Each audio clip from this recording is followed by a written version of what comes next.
Ողջույն սիրելի հայրենակիցներ, մենք հաղորդաշարն է եթերում եւ հեռավար կապով ես այժմ կզրուցեմ Գորիսի տարածաշրջանի հոգևոր հովիվ Տեր Ահարոն Քահանա Մելքումյանի հետ։ Բարև ձեզ, Տեր հայր, շնորհակալ եմ հրավերս հարցազրույցի ընդունելու համար։ Տեր հայր, շատ բարդ օրեր ու ժամանակներ ենք ապրում, երբևէ չենք մտածի, որ կարող էինք մի այնպիսի իրավիճակում հայտնվել, որ երկրի վարչապետի պաշտոնը զբաղեցնող անձը կարող է իրեն թույլ տալ հայախոսություններով արշավ սկսել մեր հայ առաքելական սուրբ եկեղեցու դեմ, հայոց վեհափառի դեմ։ Որպես հոգևորական, կխնդրեմ նախ ներկայացնեք ձեր գնահատականը տակես երևույթին, մենք ինչի հետ գործ ունենք, ինչ վտանգների առաջ է կանգնած այսօր հայ ժողովուրդը, ինչ է կատարում մեզ հետ։ Տեր հայր, լսում ենք ձեզ, խնդրեմ։ Ուրեմն մենք տեսնում ենք, որ սաղմոսներ է գրում, ստատուսներ է գրում, կարդում ենք։ Ես միշտ հակադարձում եմ, ասում եմ, սատանայից լավ աստվածաշունչ իմացող չկա, բայց որ գնում ավեր ու արյուն ապերում։ Նա լինելով սատանայի հետ դաշինք կնքած անձ, բնականաբար պիտի մարդկանց փորձի մոլորեցնել, որ տեսեք, ես Աստծուն ճանաչում եմ, սիրելի հավատացյալներ եւ այլն, բայց այդ հավատացյալ ասացի տակը ինքը մեզ առաքելական մեր հավատքի մարդկանց նկատի չունի։ Նա աղանդավորներին նկատի ունի։ Իր էլեկտորատն են, 18 թվականին ճանապարհ փակողներն են, ի վերջո, եւ մենք լավ գիտենք, որ աղանդավորները իրենց համայնքից այդ տասանորդներ են հավաքում, ամեն հանդիպումից գումարներ են հավաքում, ուր են ուղարկում են Իսրայել, որպեսզի Սողոմոնի տաճարը կառուցվի, որտեղ նեռը պիտի նստի, այսինքն նրանք տկնում են նեռի Գալստյան համար։ Իսկ սա լինելով նեռի առաքյալը մեր երկրի մեջ, որովհետև Հիսուս ասեց, դուք նրանց իրենց գործերից կճանաչեք, այսինքն մարդը իր գործերով է ճանաչում։ Հետևաբար մենք տեսնում ենք իր գործերը։ Արցախի անկում, այսքան լուսավոր երեխաների նահատակությունը, այդքան արյուն իր ձեռքի մեջ է, հայրենազրկում, ու այսօրվա մեր կարգավիճակը, սահմաններին անդադ կրակոց եւ այլն։ Եվ այսօր իմացա, որ մեր երկրի գլխավոր անօրենը աղանդավորների հետ է այլևս համագործակցում եւ Արթուր Սիմոնյան կոչվածը, որը հիմա ԱՄՆ-ում է բնակվում, հրեշի հետ պայմանավորվել է, որ 1500 աղանդավոր կտրամադրի, գեղափոխության նման էլի, ոնց որ Սերժիկը սրան բերեց նախորդ պայմանավորված, պայմանով, որ ինքը հետո պիտի դառնան մի նախարարության ղեկավար, որը կոչվում է կրոնական հարցերի նախարար, ըստ իս։ Ամենադեպս այսպիսի լուրեր ես մի երկու տեղ զանգ եմ տվել, հաստատել եմ դրա մասին։ Նա եւ կյանքի խոսքի եւ Եհովայի վկաների, 50-ականների բոլորի հետ, այդ Ռեմա աղանդի հետ համագործակցել է, որպեսզի այդ մարդկանց, այսինքն աղանդավորներին հանի եկեղեցու դեմ։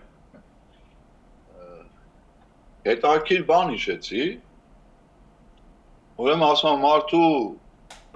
մարմնի մեջ բակտերիաները, որդերը պայքար են մղում, ազատություն են ուզում։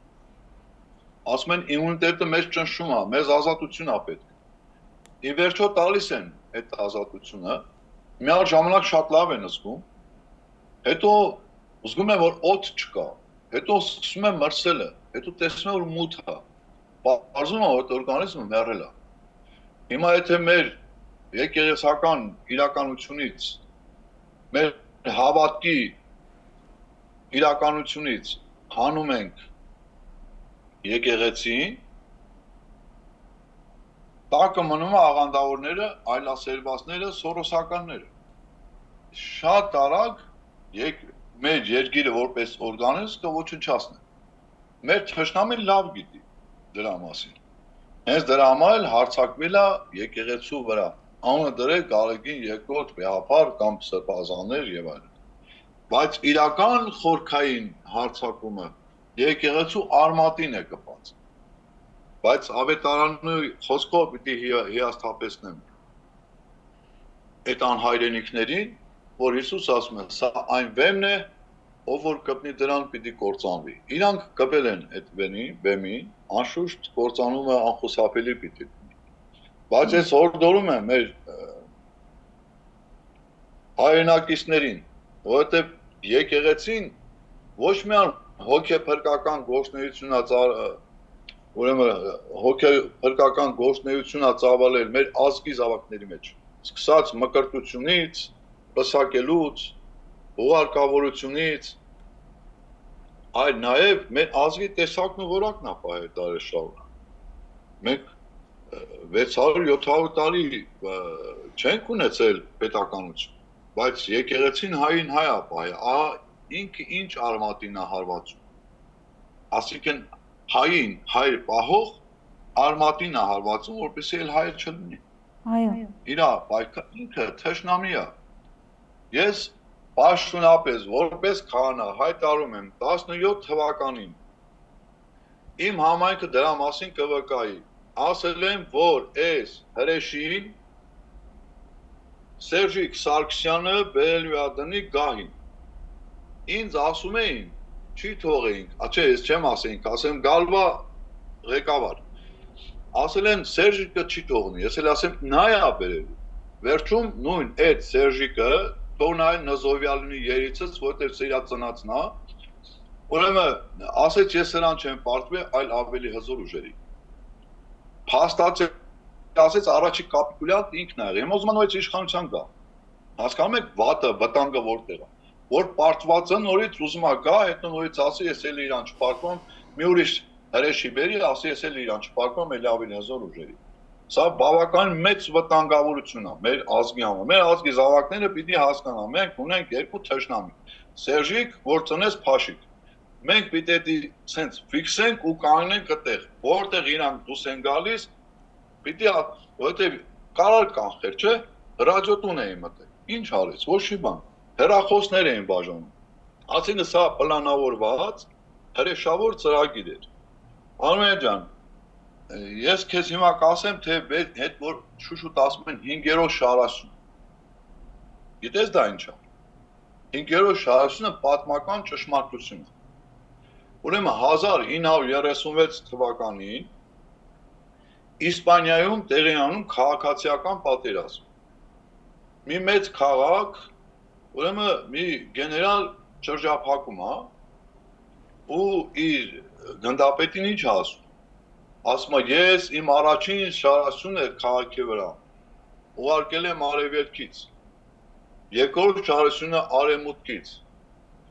երրորդ շարասյունը հյուսիսից, չորրորդ շարասյունը հարավից, բայց ես հույս ունեմ, որ կհաղթի 5-րդ շարասյունը։ Երբ գնդապետը հարցնում է, ասում է 5-րդ շարասյունը որտեղ, ասում է քաղաքի ներսում։ Հիմա այդ քաղաքի ներսում մեր թշնամին մեզ գրավեց։ Մեր խնդիրը ինչ է պիտի լինի, պաշտպանել, բայց այս հրեշի նպատակը ուրիշ է։ Նա ուզում է ներքին քաոս ստեղծել։ Այո։ Քաղաքացիական։ Ուզում է ներքին քաոս ստեղծել, որտեղ ինքը սատանան քաոսի մեջ չէ իրան լավ զգում։ Քանի որ ինքը սատանայի առաքյալ է, ինքը ուզում է քաոս ստեղծի, որպեսզի այդ քաոսի մեջ ինքը կարողանա իր օգուտը ուրեմն առնի։ Ուրեմն ես Կիրակի օրը պատարագի էի Սուրբ Խորանի, Սուրբ Սեղանի առջև, երբ եկել է հրեշը։ Մտել է, դե մեր ժողովուրդը, մեր համայնքը լավ գիտի, թե նա ով է։ Ու խոսքերս որ կատարվում են 100%-ով կատարվում են, որտեղ Աստված ցույց է տալիս, ես տեսնում եմ, հետո խոսում եմ։ Ես ինձանից բան չեմ խոսում։ Մտել է Ոչ մեկ ոչ մոտեցել է, ոչ բան, մտել է, հասկացել է, որ այդ սատանան, որ մտել է, օտար տեղ է մտել։ Հիմա մի պատգամավոր կա, իրեն կոչում է Գորիսեցի, քանի ինքը անունը չի տվել, բայց ես կասեմ, միջանկյալ ասեմ, որ առավոտ այսօր գայքում կարդում եմ, որ երբ որ ես հրեշը մտել է եկեղեցի, ես պահկվել եմ իմ սենյակում։ Ծիծաղս եկավ, երբ ես խորանի վրա պատարակ էի մատուցում։ Ու պիտի ասեմ, հրեշի բախտը բերել է, եթե ես ներքևը լինեի, ես կասեի նզովյալ դու դժոխք ես գնալու, բայց քանի որ սուրբ սեղանի վրա եմ եղել մեջքի վրա, չեմ էլ իմացել, որ ինքը եկել է։ Ինձ մեր հավատացյալներն ասեցին, որ հրեշը եկավ, իր բացասական աղբը բերեց, թողավ գնաց, բայց փառք Աստծո պատարակ էր, արագ փակվեց այդ բացասական բաց։ Այնպես որ ինչ կարող եմ ասել, ինքը քաոսի մեջ պիտի կարողանա այդ ամեն ինչ անել, Արմեն ջան, իդեպ ինքը ուր շուշուտ է գնում, պիտի ազգը զգուշ լինի։ Նա շուշուտ Արցախ գնաց, հանձնեց, նա շուշուտ Տավուշ էր գնում, հանձնեց, հիմա շուշուտ Հայաստանը, Սյունիք է գալիս։ Վտանգ կա։ Այո։ Մեծ վտանգ։ Եթե մենք Գորիսից գնանք դեպի Սիսիան, Գորիս-Սիսիան սահմանը կա, երբ որ մի քիչ անցնում ես, տեսնում ես երրորդ պաշտպանական գիծն է, խրամատ ենք հանդեպ։ Խրամատ է երկար գնում։ Կարող եմ նկարներ ուղարկել ձեզ։ Այսինքն դա ինչ է նշանակում։ Սկսենք այստեղից։ Այսինքն նայեք, հետո հետաքրքիր մի բան էլ կա։ Ալիևը ասեց Հայաստանը պիտի սահմանադրությունը փոխի։ Այս հրեշը հաջորդ օրը սկսեց կրկնել։ Հաշազադեն ոնց որ այսօր ասի եկեղեցին վտանգ է ներկայացնում, հաջորդ օրը հրեշը ասում է պիտի բանը Գարեգինը գնա եւ այլն։ Դուք պատկերացրեք, եւ դա ասում են ֆորումից հետո եւ 600 միլիոն ունեցող քրիստոնյա համայնքը դա արձանագրել, սա Ալիևի եւ Էրդողանի համար մեծ խնդրեմ է։ Եվ մյուս բանը որ ասեմ, հետ էլ ասեմ, նոր կսպասեմ ձեր հարցին։ Ուրեմն տեսեք, հրեշը երբ որ Էրդողանին զանգեց, հետո Ալիևի բայրամը շնորհավորեց, ճիշտ է։ Ես տեսնում եմ քաղաքական շրջանակներում ասում են, բայ, տեսեք, մեր թշնամուն շնորհավորեց բան, չի շնորհավորել, չի էլի հայրազգ։ Մեսիջ ա տվել, որ պատրաստ եմ, կարակա գրավել։ Մենք շուտով կտեսնենք դա։ Սյունիքը, նկատի ունեք, վտանգը կախված է Սյունիքի վրա։ Ամբողջ խնդիրը ինչու՞մ է կան։ Մեր երբեք հաճ չէր պատկերացել, որ հայը կհարցակվի։ Հիմա հարց, արդյոք հայերն են հարձակվում։ Ես մի գենետիկի գրեցի, հայտնի հիմա չկա այս աշխարհում չասեցի ինչի սենց է, էլի չէ որ մեր ազգը եւ այլն, ասեց այլ ազգից մի քանի բաներ ուղարկեք պատմությունից, ես էլ նախ առաջի մասնակցության պատմաբան եմ, էլի։ Ես գրեցի, որ ի վերջո պարսկական արշավանքներ ա եղել մողոլ, թաթարական, սերջուկ, թուրքական, ու գրեցի ներկայացեցի, ինչա, մանրամասն չէ, բայց սենց տեսական, ինքը ինչ ա պատասխանում ինձ, ես դա պահպանել եմ։ Ասում է, ածեց, լավ հայերեն ասում է, հայր ասում է, դուք ինչ եք կարծում,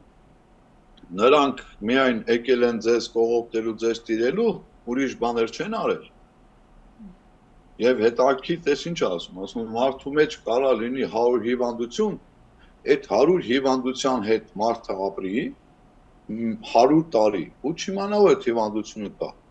ու 100 տարի ապրի մեռնի։ Իմ մարդու մեջ կարա լինի մեկ հիվանդություն, նպաստավոր պայմաններ ստեղծելու պարագայում նա գլուխ բարձրացնի, այդ մարդուն կործանի։ Հիմա ասում եմ ձեր մոտ նպաստավոր պայմաններ են ստեղծվել, այդ գենն է խոսում։ Հիմա եկեղեցու դեմ ովքեր են դուրս գալիս։ Թող մի հատ գենետիկ թեստ անեն, կտենան կամ պարսիկի գենական արաբի, կամ մողոլ թաթարի, կամ սելջուկ թուրքի։ Այդ մարդիկ են, որ գենը խոսում է, որտեվ հայ մարդը, ով ցեղասպանություն ա տեսել, հայ մարդու այսօր հայերեն է խոսում, գիտի որ եկեղեցին է իրան որպես հայ տեսակ պահի։ Այսօր իր եկեղեցու վրա ձեր չի բարձրացնում։ Այո։ Պարզ բան է։ Տեր հայր, տեսեք, ես ուզում եմ անդրադառնալ, իհարկե ինձ համար շատ տհաճ է Նիկոլ Փաշինյանին եւ հղում անել եւ մեջ բերել իրենից, որովհետեւ նրա մանավանդ վերջին խոսքերը մեր եկեղեցու հետ կապված եւ մեր վեհափարի ամբողջությամբ հավերախոսություն է եւ ուղղակի ընդունելի չի նաև մեզ համար նրա այդ բառապաշարը բնականաբար կրկնելը, բայց ես հենց այսօր առավոտյան նրա այս հայտարարությանը վրա կուզեմ ձեր ուշադրությունը սևեռել, դիմում է հայաստանյաց առաքելական Սուրբ եկեղեցու սիրելի հավատավոր հետևորդներ, այսպիսի վերտառությամբ էր գրել,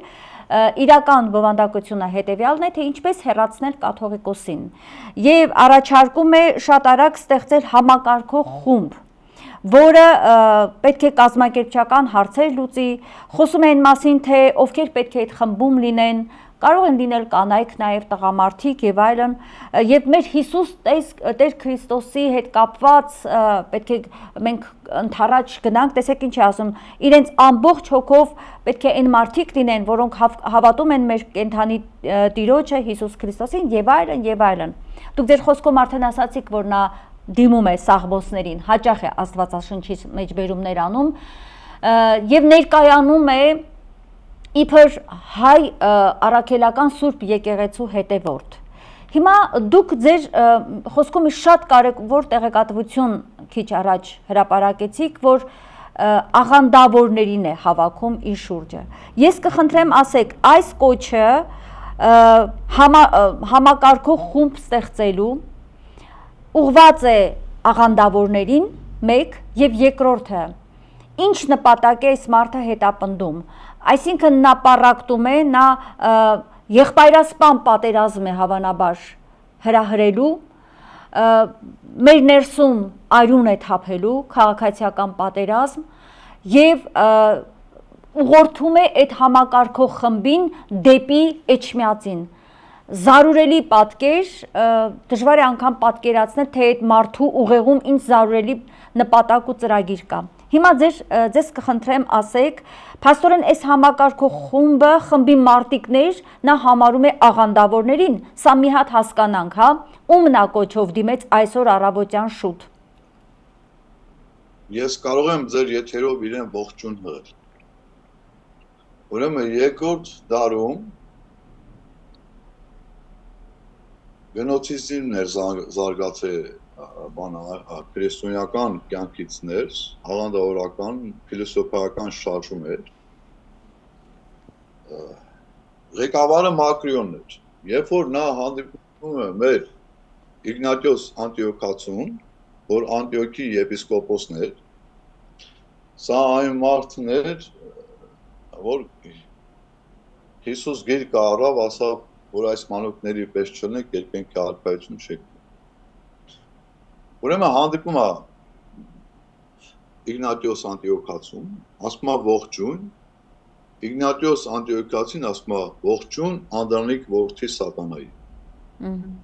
Սա իմ ողջունը Անդրանիկ որդի Սատանային, որի գործերի արդյունքը մենք տեսնում ենք։ Ես քիչ առաջ ասացի, որ Քրիստոսին Սատանան փորձում էր Աստծո խոսքով։ Նույն ձևով հիմա հրեշնա անունը դրել է հայ առաքելական եկեղեցի, բայց տակից խոսում է աղանդավորների հետ, պաշտոն է խոստանում, ասում է հավաքվենք, գնանք եւ այլ եւ այլ։ Հայաստանը փոքր երկիր է, բոլորը բոլորին ճանաչում են։ Իսկ ինձ ուրիշ բան է մտահոգում, որ այս բախման արդյունքում ինքը կարող է տանի բախման, որտեղ Սատանա է, Սատանի առաքյալ է, որին իլուր աշխարհի հայտարարում եմ, անգլիացիները խեղդելու են իրեն, պարիկը գլխին։ Պարիկով ուզելու ապահովի չի կարող, անգլիացիները խեղդելու են,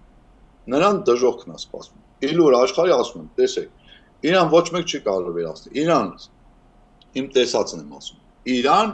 դժոխք են ուղարկելու անգլիացիները։ Ինչու հենց անգլիացիները։ Ինչու հենց անգլիացիները։ Ես կարծում եմ, որովհետև իրանց հետքերը պիտի վերացնեն։ Հետո առհասարակ թե անգլիացին, թե թուրքը դավաճաններին չի սիրում, գիտես չէ, օգտագործում է վերջում ուղարկում է դժոխք։ Սատանան իրան գիտեք, ես մի բան հիշեցի, ասում եմ մի մարդ ավազակություն անում, դավաճանում է, շատ սարսափելի գործեր անում, սպանություններ է գործոբան, ոնց որ սա էլի։ Ու քանի անգամ մարդիկ ուզում են բռնեն, մի հրաշքով բրծնում է։ Մեկ էլ սատանան է հայտնում, արդեն մի պահ, որ արդեն պիտի բռնեն, հրաշքով բրծնում է, սատանան է հայտնում, ասում է, տեսա՞ր ոնց քեզ փրկեցի։ Հիմա դու ինձ կծառայես, ոնց կասեմ, տենց կանես։ Ինչքան կարաս ավազակություն արա, ինչքան կարաս դավաճանի, ինչ ուզում ես արա, ես քեզ օգնելու եմ, և իսկապես տենց է լինում է, անընդհատ մի հրաշքով փրկվում է։ Մի անգամ էլ ժողովուրդը բռնում են, ու տանում են արդեն վանդակի մեջ դրած, տանում են, որպեսզի մահապատժի ենթարկեն, սա կանչում է սատանային, ասում է ուր ես, այդքան ժամանակ ինձ օգնել ես, բա հիմա ուր ես, ինչի չես գալիս օգնելու, սատանան է հայտնում իրան, ասում է դու ինձ պետք էիր, որպեսզի քո անիծված չար գործ անեիր, ու զարգանայիր դրա մեջ, հիմա կգաս կտեսնես ուր եմ։ Հիմա տեսնում ենք այս հրեշը ինչքան ցենց ահագին մազապուրծ եղավ էլի շատ բաներից, բայց դա սատանայի գործոնն է, որ կատարելագործության մեջ է դրել այլևս, սա վերջին արարն է, ասեմ, Սյունիքի իր վերջին արարն է լինելու, որից հետո ինքը հայտնվի դժոխքում։ Այսինքն հանձնելու է Տեր Հայր, հա։ Իսկապես նրան հաջողվելու է հանձնել Սյունիքը։ Եթե չկարողացավ հանձնել, միջանցքը տալու է, ինքը արտոնյալ ճանապարհ կոչի, բայց հայոց ողնաշարը ես տեսել եմ ջարդած, հասկանում ես, այդ սենց Հայաստանի քարտեզն է, ես սենց եմ տեսել էլի, ասենք, ու այդ ողնաշարը ջարդված է, հիմա գուցե ճանապարհն է, գուցե ամբողջ Սյունիքն է, ես այդ բացատրությունը Տիրոջից խնդրել եմ, գուցե տա, եթե տա անպայման ձեզ կասեմ, էլի, որովհետև ինքը այնուամենայնիվ դա անելու է, որ շուշուտ գալիս է այդ ավտանգ ստեղ։ Այսինքն ինքը հայ առաքելական եկեղեցի ասում է, եկեղեցու զավակը իր եկեղեցու քարտ չի գցի։ Գիտեք, բանը Աստվածաշնչից երկու բան ասեմ։ Շատ եմ դա կրկնում։ Առաջին բանը, որ երբ որ Մովսես մարգարեն Եթովպացի կին առավ, հրական միջավայրում դա ընդունված չէր։ Սա շատ եմ ասել։ Քույրը Մարիամը բամբասեց, ասեց Եթովպացի կին առավ։ Աստված նրան բորոտությամբ վարակեց, ու հետո հայտնվեց, ասեց իրան չբամբասեցի, այլ ինձ։ Երկրորդը կբերեմ Սավուղի եւ Դավիթի հակամարտությունը, որտեղ Սաուլը մեղսագործ եղավ Աստծո առաջ, Աստված մերժեց եւ ասեց Դավիթին եմ ընտրելու։ Սաուլը ամեն ինչ արավ որ Դավիթին սպանի, բայց չկարողացավ։ Բայց Աստված Դավիթին մատնեց Սաուլի ձեռը։ Սաուլին մատնեց Դավիթի ձեռը։ Դավիթը մտավ Սաուլի մոտ, մի փոքր կտոր կտրեց, իշորից տարավ, վերջում ասեց նայի, Աստված մատնեց քեզ իմ ձեռը, բայց ես քեզ ձեռ չտվեցի, որովհետև դու Աստծո օծյալն ես, քո դատը Աստված անում։ Սաուլը վերջում մեռավ պատերազմում, եւ Դավիթը դառավ թագավոր։ Էնպես որ, ասինքն ինքը հետո մի բան էլ հիշեցի։ Մի քահանայի ես սիրում եմ առակներով խոսել, պատկերավոր, որ մեր հայրենակիցները ճիշտ հասկանան, Հիսուս էլ էր առակներով խոսում։ Ոնց է չնի իրան արժան ծառաներն։ Մի քահանայի հայտնվում է Հիսուս։ Նա ներողություն, մի հավատացյալի հանդիպում է Հիսուսը հայտնում։ Գալիս է, ասում է Տեր Հայր, Հիսուս է հայտնվել ինձ։ Քահանան կասկածում է, ասում է իսկապես Հիսուս էր։ Ես ասում եմ այո։ Դե ասում է այս անգամ որ հայտնվի, կասեց իմ մեղքերի մասին պատմի։ Մի ամիս հետո գալիս է, ասում է Տեր Հայր, էլի Հիսուսը հայտնվել ինձ։ Ասում է դե ինչ, իմ մեղքերի համար հարցրեցիր, որ պատմի քեզ։ Ասում այո, հարցրեցի եւ Տերն ասեց ես իր մեղքերը չեմ հիշում։ Եվ քահանան ասում է իրապես որ Հիսուսը հայտնվել։ Որտեղ սատանան պիտի թվարկե, չէ՞։ Հիմա եկեք այդ հարթության վրա դիտարկին սրա արածը, որտեղ ինքը ասում առաքելական եկեղեցի տակից թշնամու հետ է։ Բայց ով սրանց բուծեց, կյանքի խոսքին ով բուծեց, Եհովայի վկաներին ով բուծեց, այդ հոգե գալստականներին ով բուծեց, այդ ովքեր էին այդ նզովյալները, որ բուծեցին մեր հայրենիքում։ Ես մի հատ էլ բան ունեմ մեր ժողովրդին ասելու։ Այն մարդը, որ կուզի գա իշխանության, եթե չասի որ գալու է այս դիվավորչերը փակելու, ուրեմն պիտի ժողովուրդը մերժի նրան։ Որտեղ դիվավորչերը ընտրեցին այս հրեշին ու մենք դարձանք այս խորին։ Տեր հայր, մեր եթերաժամանակը սպառվում է արդեն, ես կխնդրեմ հիմա շատ կարճ, եթե կարելի է, ուր որ եք անջատվի, հա, անդրադառնանք Լևոն Տեր-Պետրոսյանի հանդիպմանը վեհափարին, ինչպես եք գնահատում, շատ կարճ խնդրում եմ, եթերաժամանակը սպառվում է։ Մենք այնքանով տեղեկացված ենք դրանով, ինչքանով մայրաթորը հայտարարություն տարածեց, բայց մենք չգիտենք հրատակի ինչ խոսակցություն են եղել։ Հետևաբար ես փորձեմ ձեռնպահ մնալ այս բանին, որտեղ այսօր քաղաքականությունը այնպիսի բան է, ուրիշ բան ցույց են տալիս, տակից ուրիշ բան պայմանավորում են, էլի։ Ձեր վերջին խոսքով, հորդորով դիմեք մեր ժողովրդին, ինչ եք կոչ անում, որովհետև սա տանում է արյունահեղության։ Նա պատրաստ է ամեն ինչ անել, մեր եկեղեցին կործանելու համար։ Ինչ եք կոչով դիմեք, խնդրեմ հավատացյալ մեր ժողովրդին, հայ առաքելական Սուրբ եկեղեցու հավատավորներին։ Համախմբեք եկեղեցու շուրջ, որտեղ սատանան պայքարի ու պատերազմի դուրս եկել Աստծո եկեղեցու դեմ, ավելին Աստծո դեմ, որ ինքը շուտով պիտի փշրվի, բայց մեր կամքի, մեր միջոցով պիտի Աստված պայքարի սատանայի դեմ։ Հետևաբար թույլ չտան, որ ների առաքյալը, որ Արցախի կորուստ բերեց, սիմվոլիկաներով հանձնեց մեր երկիրը, Թուրքի դրոշի օրը ի վերջո տվեց Շուշին, Արցախի հանրաքվեի օրը հանձնեց Արցախը, ի վերջո Մոհիցանյան օրը Քարվաճարը հանձնեց, հիմա այդքան խառնա միտքը չեմ կարողանում այդ բարկությունից մի քիչ բան անեմ։ Ով որ այսօր տնավեր արած 120,000 հայրին Թուրքին բերեց հայոց սահմանին կանգնացրեց եւ այսքան արյունահեղություն ու դավաճանություն ա բերել, թույլ չտանք հրեշը մուտք գործի Սուրբ եկեղեցի։ Մենք պահապան պաշտպան լինենք մեր ազգին ու իսկապես հրեշի գլուխը հենց այդտեղ փորձենք օգնենք, որ անգլիացիները շուտ ջարդեն։ Այդքան բան կոպիտ ու կոշտ պիտի ասեմ դրան։ Շնորհակալ եմ Տեր հայր, մենք դարձյալ կապի մեջ կլինենք ձեզ հետ եւ հաճախ կզրուցենք ձեզ հետ, իսկ այժմ ես իմ շնորհակալություն եմ հայտնում այս կապը ապահովելու համար եւ պահապան ձեզ եւ մեր հայ ազգին, իսկապես քրիստոնյա եւ ոչ թե հրեշի մտածողությամբ քրիստոնյա ազգին։ Շնորհակալ եմ։ Աստված պահապան ձեզ։ Շնորհակալ եմ Տեր հայր, վերհիշեցնեմ իմ հեռուստադիտողներին, ես հեռավար կապով զրուցում էի Գորիսի տարածաշրջանի հոգևոր հովիվ Տեր Ահարոն Քահանա Մելքումյանի հետ, լավ եղեք, կհանդիպենք։